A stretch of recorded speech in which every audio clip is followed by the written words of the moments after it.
If you follow my builds, you know I like to use these cheap paint palettes to store all the parts. It's work in progress. The trays themselves, they're only $1.50 from Officeworks. And you can use these for lacquer thinners, acetone, any fluids, and they're unaffected.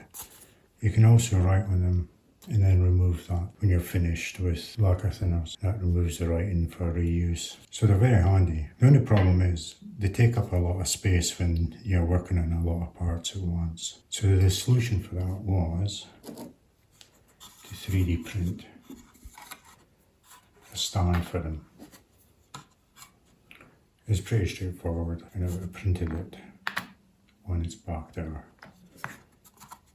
Put in some ledges for them to sit on. And this was just to reduce printing time and material, so there's no point having them solid. Okay, so then we can just store them. That keeps everything neat and tidy and safe. There is one drawback with using these trays, and certainly for a ship.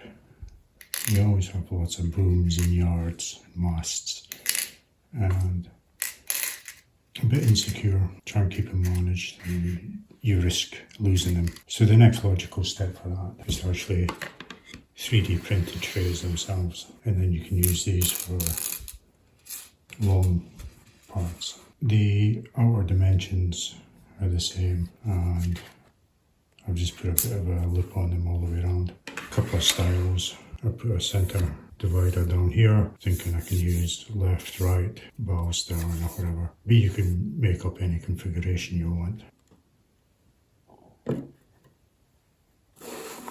And again, this is store straight into the... Okay, so I hope that's maybe gives you some ideas in part storage. And here's them all set up. And as you can see, it saves so much horizontal space.